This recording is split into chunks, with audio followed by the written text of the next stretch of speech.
Soy Fernando Díaz Villanueva. Hoy es 21 de febrero de 2019 y esto es La Contracrónica.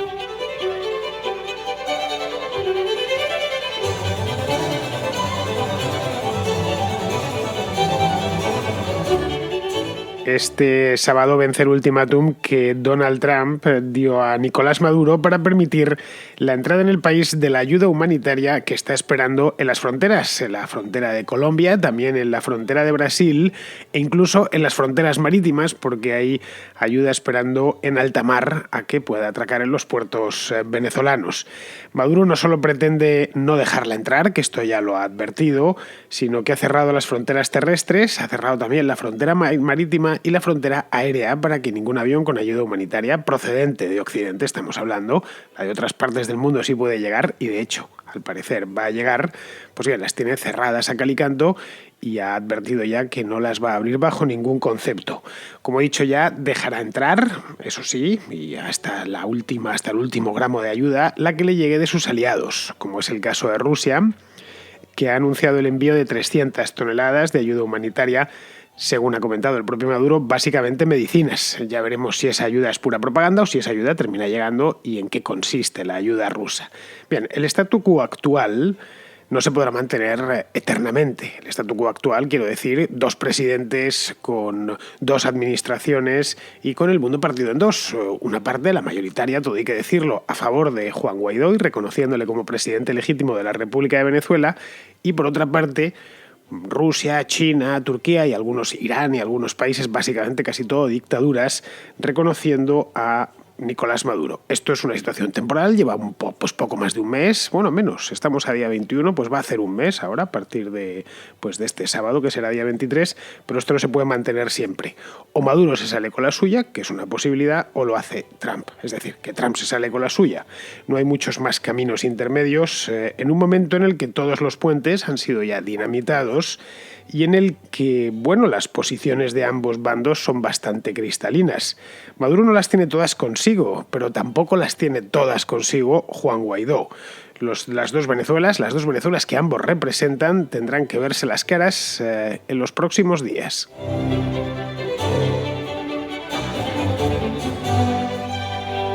No vamos a engañarnos, la situación es la que es en Venezuela y en todos sus aledaños. Este es un tema que ya hace bastantes días, prácticamente un mes, que abandonó los vericuetos propios del lenguaje diplomático y las declaraciones políticas en las que se abundó durante muchísimo tiempo y que condujeron a la situación actual, y ha entrado ya en el campo de los hechos. Es decir, las posiciones están claras, como he dicho antes, cristalinas, no cabe lugar a demasiadas interpretaciones, tanto las posiciones de la Unión Europea como de los Estados Unidos o de los países hispanoamericanos del Grupo de Lima, como las posiciones del propio gobierno, del gobierno usurpador, podríamos llamarlo, de Nicolás Maduro y de sus aliados. Como he dicho antes, básicamente Rusia, China, Irán y Turquía. Luego tiene aliados de menor enjundia, como pueden ser Nicaragua, Corea del Norte o Bolivia, que son sus aliados tradicionales. Bien, no hay lugar a demasiada interpretación respecto a sus respectivas posiciones, excepto algunos casos puntuales, como pueda ser México, pero vamos, que son la excepción y no la norma. Hoy tenemos delante de nuestras narices dos Venezuelas y, como en aquella película de los años 80 tan famosa, Los Inmortales, supongo que la habréis visto, esta película de Christopher Lambert y Sean Connery, pues de estas dos Venezuelas solo puede quedar una a la vuelta de 2, 3 meses, incluso antes. Luego estamos ahora ante un pulso que uno de los dos tiene que ganar. Y no tenemos muy claro, a día de hoy, jueves 21 de febrero, cuál de los dos va a ganarlo. Evidentemente habrá gustos, porque para gustos los colores, mi gusto creo que lo sabéis, a poco que escuchéis este programa, me gustaría que la dictadura en Venezuela acabase cuanto antes, pero bueno, que me guste a mí no significa que vaya a acabar cuanto antes. Dependerá de cómo el propio Juan Guaidó y sus aliados juegan sus cartas y del nivel de desesperación de Nicolás Maduro a la hora de jugar las suyas. Digamos que hoy en Venezuela se encuentran, o los venezolanos, más que Venezuela y por extensión, pues todos sus habitantes, tanto los de dentro como los de fuera. No olvidemos que hay 3 millones de venezolanos fuera. Es un exilio pavoroso que están repartidos por todas partes del mundo, especialmente en Colombia, España, Argentina, Estados Unidos, Chile, por toda Sudamérica hay muchísimos, en el Perú también hay muchos, pues se encuentran en un callejón sin salida. El país, como bien sabemos, pasa hambre, pero además un hambre más propia del África subsahariana que de Hispanoamérica. La inflación es de niveles también subsaharianos, zimbabuenses para el caso.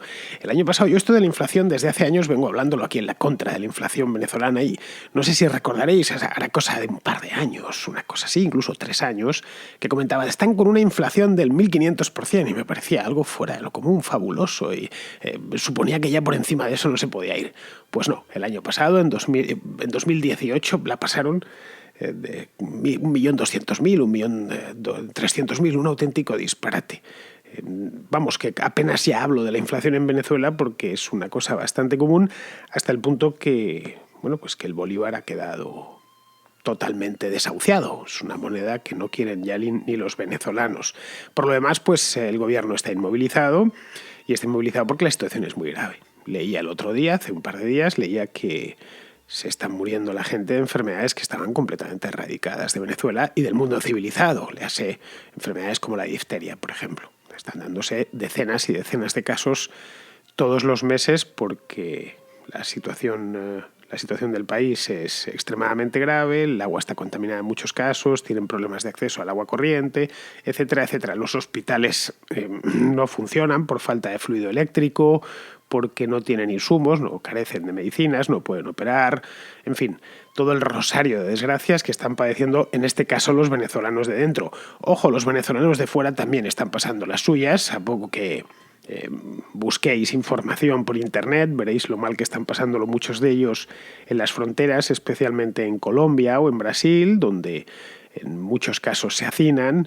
Bien, pues ante esta situación única desde luego en la historia de Venezuela, y me atrevería a decir que hasta en la historia de la propia América. Este tipo de cosas sucedían pues en el viejo continente, sucedían en Oriente Medio, sucedían en África, por desgracia bastante a menudo, pero no se habían visto nunca en América, en ninguna de las dos Américas. Así que, bien, la situación es la que es. Además de todo esto, hay muchísima violencia en la calle, torturas en las comisarías y por parte de los servicios de inteligencia, el infame SEBIN, que espero que no supere este año, esa institución criminal por naturaleza. El Servicio Bolivariano de Inteligencia tiene que desaparecer y purgarse las responsabilidades pertinentes, que me da la impresión que van a ser muchas.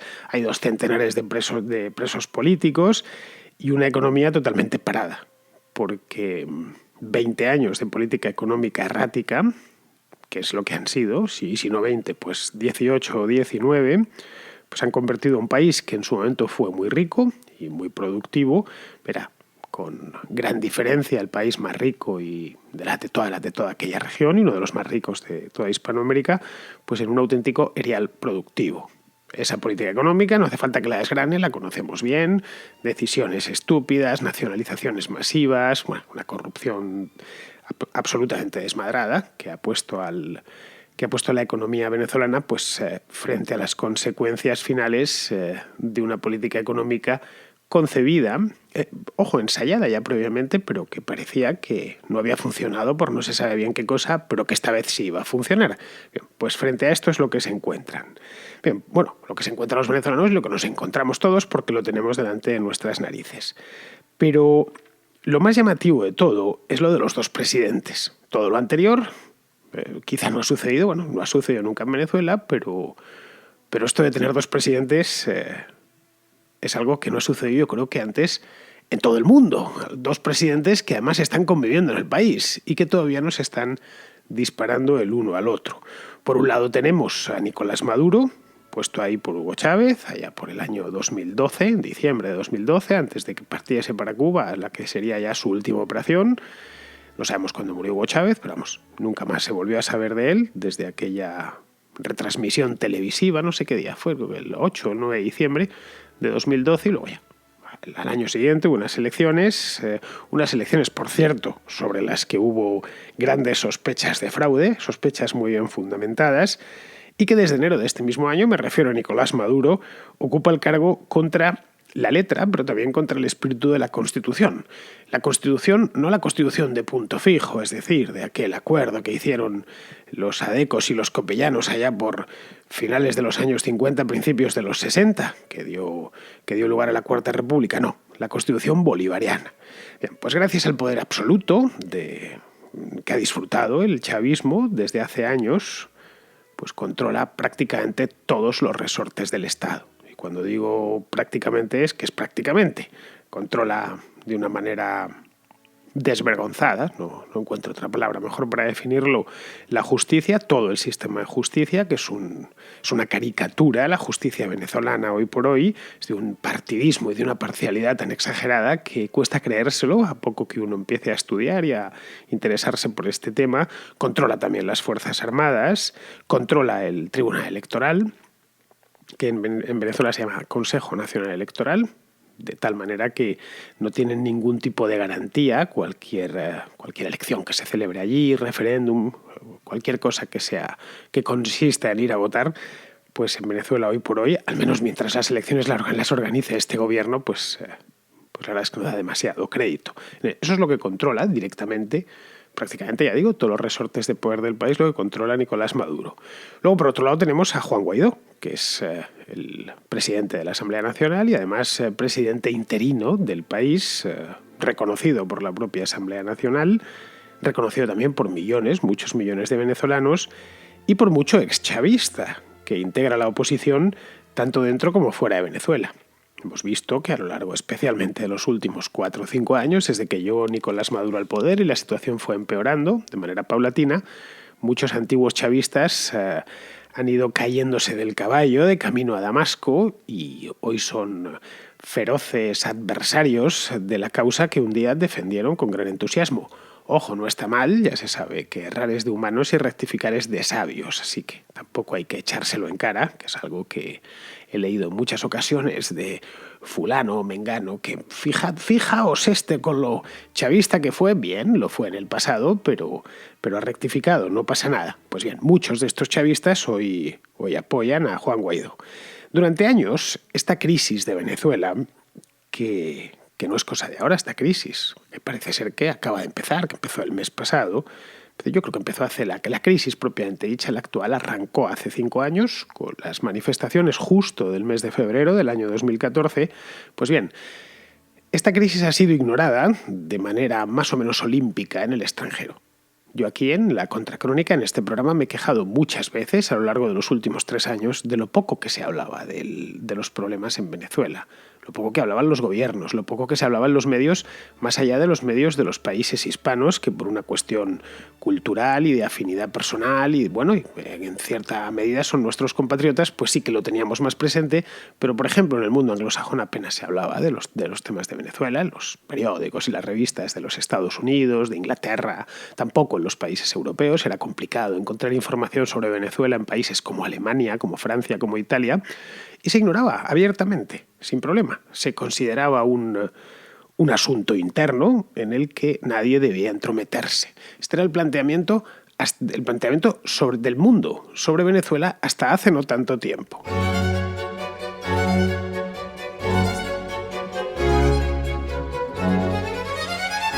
Pues bien, en esas estábamos, sabiendo o doliéndonos porque el asunto de Venezuela, porque las cosas de Venezuela, la tragedia venezolana no interesaba a nadie, más allá de los propios hispanos y por supuesto de los venezolanos, cuando de pronto sucedió algo que fue el 23 de enero, del 23 del mes pasado, cuando Guaidó se proclamó presidente y de pronto parece ser que el mundo entero descubrió el problemón, un problemón de primera magnitud. Es cuando de golpe adquirió relieve internacional. Y ahora no ya es que encontremos información al día y muy nutrida sobre Venezuela y sobre los problemas de Venezuela en la prensa estadounidense, es que también la encontramos en los periódicos de países pues remotos, al menos desde el punto de vista venezolano, como pueden ser, qué sé yo, la República Checa, la India o Tailandia. Es un asunto que ocupa las primeras plazas en la agenda internacional. Algo que, por cierto, veníamos demandando, lo cual nunca es tarde si la dicha es buena. Bien, pues todo esto fue y vino motivado por el reconocimiento de Juan Guaidó por parte de los Estados Unidos y con algo más de reticencia de los principales países de la Unión Europea. Lo cierto es que tanto la Unión Europea como Estados Unidos ya se habían negado a reconocer a Maduro unos días antes. Maduro, que había hecho unas elecciones fraudulentas en el mes de mayo del año pasado, esperó hasta el mes de enero, hasta el 10 de enero, para tomar posesión de su segundo mandato. Pues tras la toma de posesión, a la que apenas se presentaron líderes mundiales muy poco, los más cercanos, tipo Evo Morales y los clientes más cercanos que tenía, el resto. No fue ni López Obrador. Bien, mandó ahí un segunda fila. Pues desde el día 10 de enero el asunto había quedado bastante en el aire. Eso creó además una situación extraña, porque por primera vez los países como Estados Unidos o como casi todos los países europeos se enfrentaban a Maduro de una manera abierta, aunque fuese con sordina. Es decir, se limitaban a no reconocer aquello y a pedirle de buenas maneras que volviese a celebrar las elecciones, que soltase a los presos políticos y que respetase su propia constitución, la constitución de su propio país y la constitución que había traído su propio partido. No olvidemos, como os he dicho antes, que la constitución que está pidiendo hoy que impere Juan Guaidó es la constitución que trajo Hugo Chávez bajo el brazo, una constitución del año 1999. Se dice a menudo que es la constitución chavista, y es que es la constitución chavista. Es de estas paradojas múltiples que suceden en Venezuela desde hace un tiempo. Bien, pues esto se quedó ahí, ya digo, de una manera en el aire, y 13 días más tarde el asunto se reactivó. Se reactivó con la proclamación de Guaidó, que ha llevado a tensarse la cuerda hasta el punto actual, en el que ya esta cuerda se encuentra a punto de romperse. Pero claro, reconocer a un presidente no derroca un gobierno. Esto creo que a estas alturas lo deberíamos de saber. Es decir, Estados Unidos no reconoció jamás a Fidel Castro y Fidel Castro gobernó 50 años. Como este caso tenemos muchísimos. Si se quiere derrocar un gobierno, solo hay dos modos.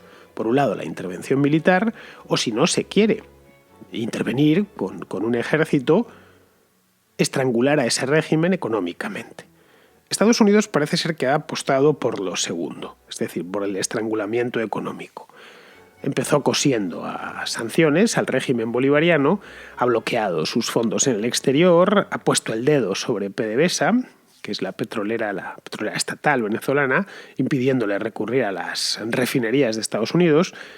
Venezuela produce mucho petróleo, bastante menos que hace 20 años, pero sigue produciendo mucho petróleo, pero es un tipo de petróleo muy pesado que necesita unas refinerías específicas para ser procesado. Y especialmente en el sur de Estados Unidos, en la costa del Golfo de México, son refinerías que están especializadas en el petróleo venezolano, pues porque llevan décadas refinándolo. Pues les ha impedido recurrir a ellos. Tampoco pueden emitir deuda. Y un gobierno que está en las últimas necesita emitir deuda, ya sea deuda soberana de Venezuela o deuda de la propia PDVSA. No olvidemos que PDVSA ha emitido toneladas de deuda a lo largo de los últimos años. Luego otra de las decisiones que ha tomado Estados Unidos ha sido que el crudo que se importa, y es una cantidad considerable, se abonará a las cuentas del gobierno de Juan Guaidó y no a las cuentas del gobierno de Nicolás Maduro. Bien, tan pronto como se vio que los petrodólares iban a dejar de fluir, aumentaron las deserciones, que es lo que hemos estado viendo a lo largo del último mes. Las deserciones en el campo chavista, quiero decir. Pero el régimen aún no ha caído. Y ha pasado prácticamente un mes desde aquello. Maduro parece ser que está dispuesto a aguantar de cualquier manera, al estilo Fidel Castro durante el periodo especial, allá por los años 90. Es decir, que le da igual que la gente se muera de hambre, se muera de difteria, con tal de que tenga que salir con lo puesto por la frontera a través de la propia selva, con tal de que él y su camarilla se mantengan en el poder. Esto es lo que nos ha estado mostrando en los últimos meses y especialmente en el último mes. Washington lo que ha hecho es modular la estrategia con una nueva táctica a lo largo de las 2 últimas semanas, que es la de la ayuda humanitaria. Esto es lo que protagoniza, esto de la ayuda humanitaria a Venezuela, lo que viene protagonizando la agenda venezolana, pues sí, en los últimos 15 días a lo largo especialmente de este mes de febrero. Es decir, no olvidemos que Estados Unidos es dueño de unos recursos virtualmente ilimitados y ha empezado a enviar víveres y medicinas a Colombia y a Brasil por tierra, no porque no puede, sí, pero sí por mar y por aire. La reacción chavista ha sido cerrarse en banda, a pesar de que esa ayuda, en principio, podría ser capitalizada por el propio gobierno apoderándose de ella. Yo lo pensé en su momento. Dije, bueno, pues menudo regalo para Maduro, le van a llegar toneladas de comida, de compuestos contra la desnutrición, de medicinas, de todo, y podrá apuntarse el tanto. Pero claro, dejarla entrar conlleva sus riesgos. Por un lado, que el tanto no se lo apunte él, sino que se lo apunte la oposición, que es quien ha reclamado y viene reclamando esta ayuda desde hace tiempo. Por otro, es una humillación para el gobierno chavista. Y por último, con la ayuda pueden entrar agentes de inteligencia estadounidenses, que es lo que creo que más teme Nicolás Maduro. Entre otras cosas porque ya se lo han advertido desde Cuba, que no pase ni uno.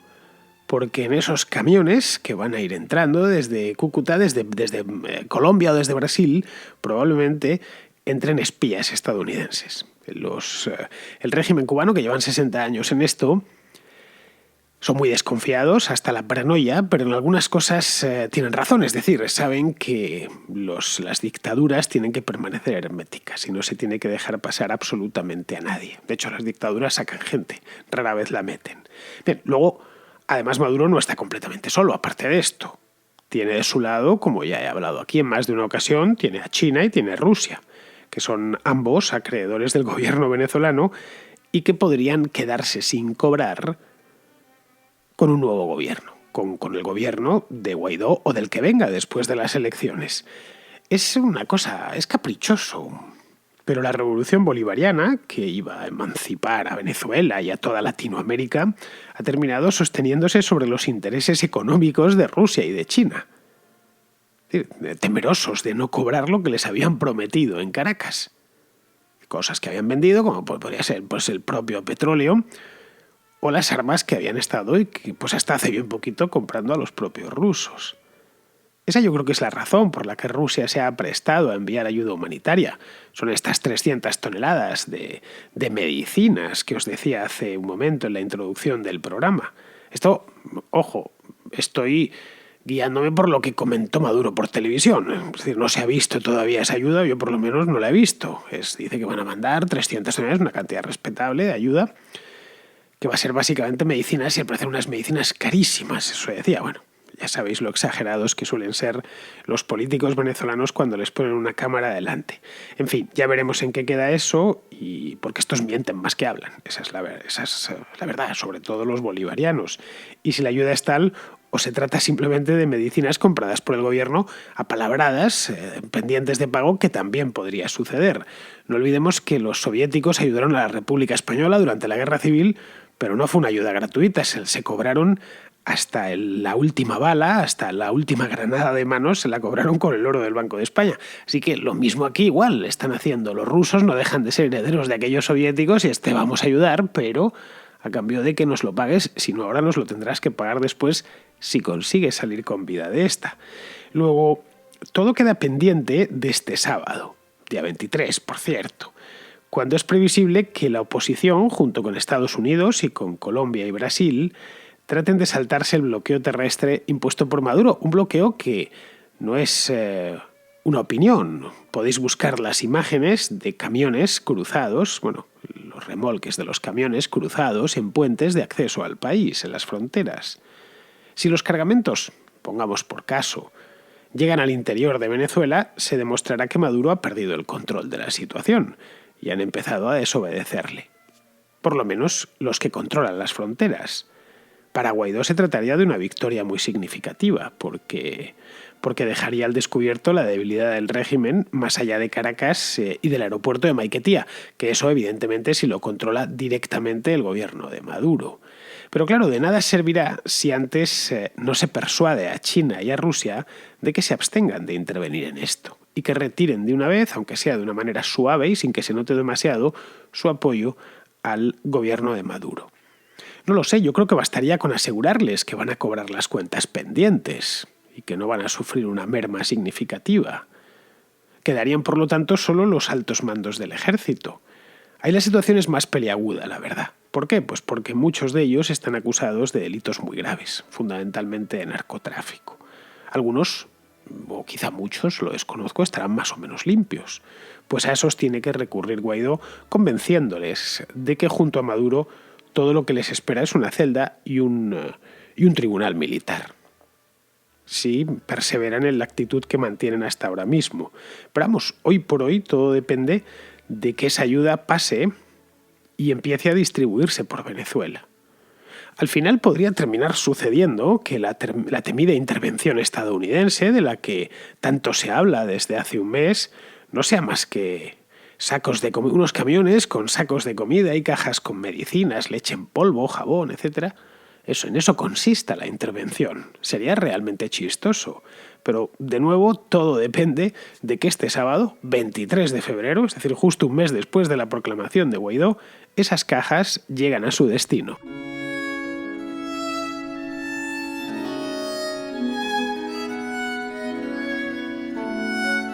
A cuenta del programa de ayer sobre Haití, tengo una llamada de Carlos, un oyente uruguayo, que quiere regalarnos un aporte sobre este mismo tema haitiano. Hola Fernando, estuve escuchando con mucho interés el programa sobre Haití, y me resultó sorprendente tu nivel de conocimiento.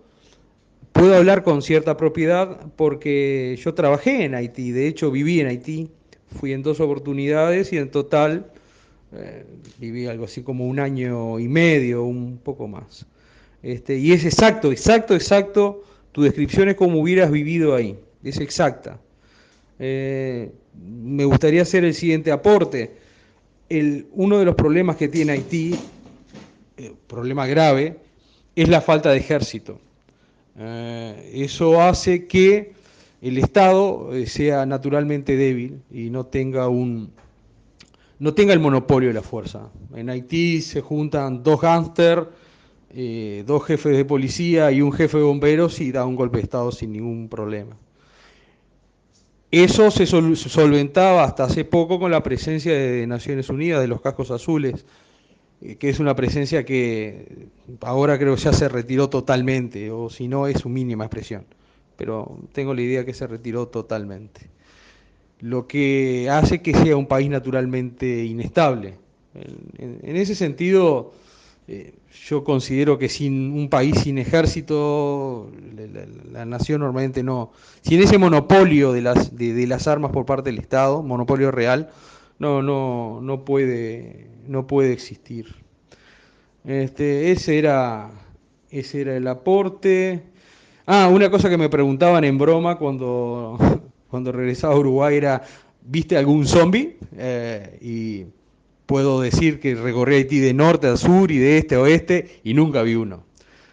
Es una pregunta que bastante recurrente, no sé por qué. Y bueno, lo que me queda, Fernando, es preguntarte cuándo vienes por Uruguay. Me gustaría que vinieras a dar alguna conferencia o alguna charla y estaría más que interesado a ir a escucharla. Pues muchas gracias por el cumplido, Carlos. Mira, yo estuve en Haití. Claro, evidentemente no estuve como tú 1 año y medio ni nada por el estilo. Estuve ya hace mucho tiempo, antes del terremoto, el año 2007, creo recordar. Pero vamos, que estuve de paso. Gobernaba en aquel entonces René Preval, que hizo, no sé si tuvo 2 presidencias. Pues bien, esto creo que fue en la segunda ya, porque él fue presidente a principios de siglo también.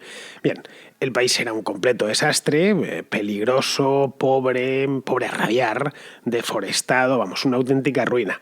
De hecho, la frontera dominicano-haitiana marca uno de los saltos de renta per cápita mayores del mundo, de todo el mundo. Vamos, que no me invento nada. En Haití la renta per cápita, el PIB per cápita, PPP, es decir, por paridad de poder de compra, es de unos $1.800. Esto pues no sé si será el año pasado o el anterior, y en la República Dominicana es de 18.000. Es decir, que estamos hablando de 10 veces más. Entre Estados Unidos y México, que también hay un salto considerable de PIB per cápita, son solo 3 veces más. Estados Unidos triplica el PIB per cápita de México, mientras que la República Dominicana, respecto a su vecino de Haití, lo multiplica por 10. Respecto a esto que me comentas del ejército haitiano, pues supongo que sabrás que lo tuvo, pero lo desmantelaron hace 20 años. Lo hicieron tras el gobierno de Raúl Cedrás, que era militar, que era un un mulato. Sabes que en Haití hay un problemón entre los mulatos y los negros. Los mulatos cuando mataron a los blancos, cuando Dessalines, que por lo demás le tienen allí idolatrado, pero fue un auténtico salvaje, los mandó decapitar a todos los blancos que quedaban en la isla, uno a uno, no dejó ni uno con vida, pues lo único que quedaron fueron mulatos, y los mulatos han estado chuleando la isla durante siglos. Hay una auténtica cromocracia, es decir, el poder del color que se ha mantenido en Haití a lo largo de los últimos 200 años. Pues bien, este Raúl Cedrás fue el último gobernante militar que tuvo, y a partir de ahí hubo una intervención militar de Estados Unidos y desde entonces no tienen ejército. Lo sustituyeron por una gendarmería que entrenó pues, los propios cascos azules de la ONU, pero vamos, es un cuerpo pequeño, está infrafinanciado y por supuesto es muy corrupto. De hecho, son estos gendarmes los que han reprimido las manifestaciones de estos últimos días. Ojo, y se han cargado lo menos a 10 o 12 personas. Pero vamos, yo creo que muchos países, no creo, esto evidentemente es una opinión mía, pero vamos, creo que muchos países pueden prescindir del ejército, especialmente si son pequeños. En América hay un par de ellos. En América tienes a Costa Rica o a Panamá. Islandia tampoco tiene ejército y no les hace falta. Si crean una policía en condiciones que sea respetada y cuyos miembros sean honrados, un país pequeño de, qué sé yo, pues eso, 4, 5, incluso 10 millones de habitantes puede perfecto, que no tenga amenazas, obviamente, amenazas muy, muy cercanas, puede prescindir del ejército. En Costa Rica tienen la llamada fuerza pública, que hace cumplir la ley y custodia de manera bastante eficaz las costas y las fronteras. Luego en Panamá tienen algo parecido, creo que se llama igual, de hecho, y sus cometidos son los mismos. A ver, los ejércitos son para los países grandes, cuyos intereses estratégicos son acordes a su tamaño. Bueno, o para países pequeños, pero que enfrentan amenazas muy serias para su supervivencia, tipo Israel o Taiwán. En cuanto a lo que me comentas de ir a Uruguay, bueno, pues ya me gustaría, si te soy sincero. Haría además la primera contracrónica indiana. Yo todas las contras las he hecho a este lado del Atlántico. Por España en un montón de sitios, pero nunca he dado el salto. Yo he podido hacer un programa allí en la América hispana. Así que ya sabes, Carlos, muévelo por Montevideo y si aparte de ti pues hay algunos más, a lo mejor podemos hacer algo. En fin, yo encantado, y más este año que tenéis elecciones, que son el 30 de octubre, por ahí, que casi coinciden con las de Argentina. Ya solo falta que encontréis un José Luis Espert y entonces puede ser el año del Río de la Plata. Tenéis, y que gane, obviamente, no hace falta solo con encontrarlo. Bien, pues hablando de Argentina, Javier, que es un oyente porteño, me comenta lo siguiente. Hola Fernando, ¿cómo estás? Te mando esta nota de audio porque hace unos días estaba viendo un video tuyo de hace varios años ya, era de 2012, en el que hablabas de los perros flautas, muy gracioso.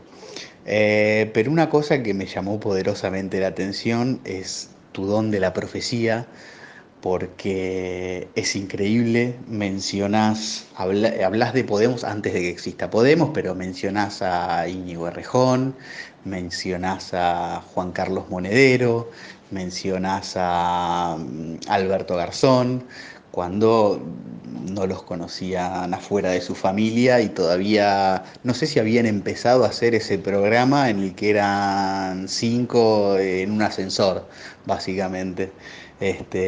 Pero no, me impresionó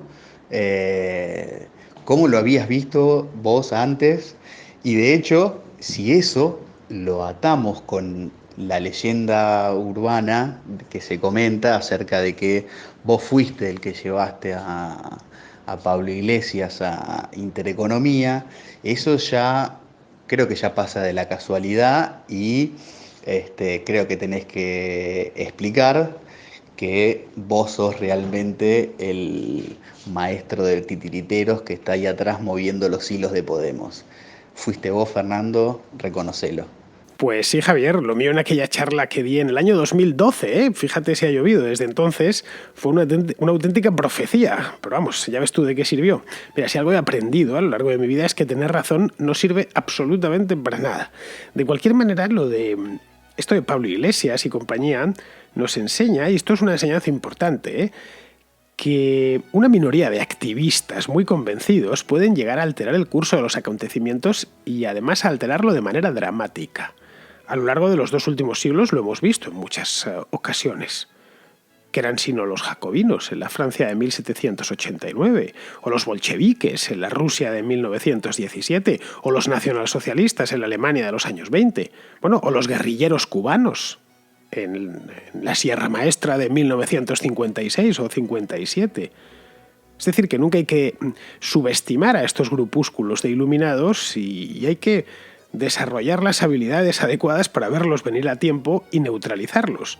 Pero bueno, ¿qué le vamos a hacer? Lo que vamos a hacer nosotros, entre tanto, es ir terminando. Vamos ya con Pizarro, porque estoy viendo el reloj y me he pasado de sobra en el programa de hoy. Vamos a ir terminando ya con Alejandro, que reflexiona hoy sobre el tema de Haití y su trasfondo bolivariano. Al gobierno haitiano se le están cayendo los palos del sombrajo, que resulta que eran las regalías bolivarianas que perpetuaba Nicolás. Ahora que Nicolás solo puede mirar por él mismo y ha secado el proyecto Petrocaribe, al gobierno haitiano se le han agotado las bagatelas con las que tapar su ineptitud, corrupción y mezquindad. Para un haitiano del común, los huracanes y los terremotos son temibles, pero nada tan eficazmente desolador como los tratos entre gobernantes haitianos y bolivarianos, porque las catástrofes naturales arrasan sin un ápice de maldad intrínseca, dejando desolación sin ofensa. Pero la miseria y la descomposición que generan estos infames deja la acritud de saber que no ha sido el sino inexorable, de saber que ha sido una opción voluntaria. Un cordial saludo de Pizarro. Pues hasta aquí hemos llegado con la contra de hoy, queridos amigos, con la contra de hoy y de esta semana, porque mañana ya sabéis que no hay contracrónica, pero sí tenemos Contrahistoria, que es un programa que se recuperó ya finalmente, recuperó su regularidad este mismo mes, el día 1 de febrero, y que además me encanta hacer y me consta que os gusta mucho escucharla porque la audiencia se ha recuperado junto con la regularidad. Así que, queridos amigos, hasta mañana.